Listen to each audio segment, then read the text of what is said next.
Sandro Botticelli, The Birth of Venus. Hey everybody! In this video, we're going to look at one of the most famous paintings ever. And the funny thing is, even if you don't know anything about art, you probably still recognize this one. It's called The Birth of Venus. It was painted by an Italian painter named Sandro Botticelli, and it was completed in 1482. This painting is in the public domain, so no copyright issues there. And it's one of the high Renaissance paintings that we were going to be looking at in this series. You can find the link below. We've got courses on all sorts of topics, including art history, and let's go ahead and get into this painting. So this painting is of course called The Birth of Venus, and it depicts the moment when Venus is born. There's a little backstory here. Basically, there was this big storm, and the winds were blowing everywhere, which then caused the sea to churn up and boil. And then from that came the foam that eventually formed into Venus. And that's what's happening here. You see the wind god, Zephyrus, and he's kind of blowing over here. And if you look closely, you can even see the foam coming up from the water over here. So it's this idea of the wind causing the sea to churn, causing Venus to be born. Now, Venus is one of the most important figures in Roman mythology. She's the goddess of beauty, love, desire, fertility, and victory. If you think about it, beauty leads to love, desire, fertility, everything. So Venus is a very important figure, and you'll notice that she is certainly depicted in a beautiful way. I mean, obviously her beauty is what she's known for, but also note how she's not just any woman. Like, oh, she's just some pretty girl. No, she's actually a goddess. So she's depicted with these little wings on her feet. That's how you knew who she is.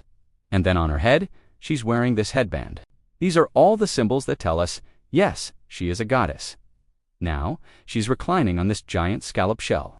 And this is also a symbol that tells us who she is, because the scallop shell is actually her symbol. And you'll see it pop up over and over again in Botticelli's paintings. I'm actually going to show you another one of his paintings where you'll see it later on. But this is how you identify Venus. And even the color of the shell is white, right? It has this sort of pearly iridescence to it. That's also her symbol. Now Venus is the central figure in this painting.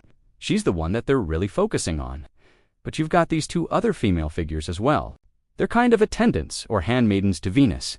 One of them is actually holding a flower here, and the other one is taking this sort of netting or gauze and draping it over Venus's body. Now, she's not fully naked. I mean, I guess she could be considered fully naked, but back in the Renaissance, they would often drape these things over the models so that they wouldn't be completely nude.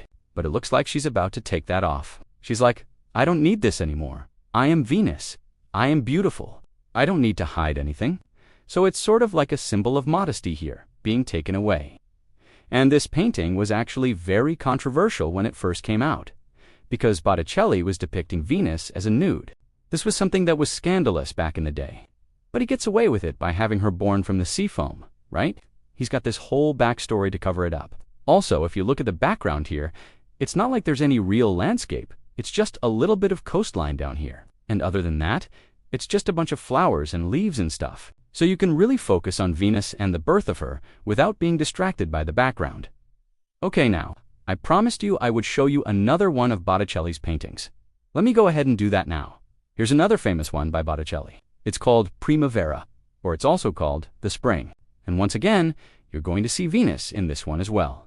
Can you spot her? She's the one with the scallop shell. But notice how she's not in the center of this painting. Instead, it's these three figures here that are really in the center. You've got Venus over here. You've got a god of the spring. I think his name is Folly, or maybe it's Cupid. I can't remember. And then you've got this lady, who's also a goddess. Her name is Flora.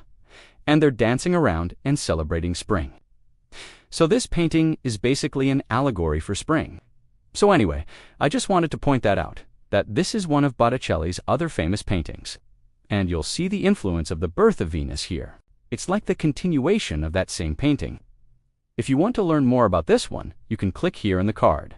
I've already made a video on it, and if you want to keep watching, just click on the next video right here.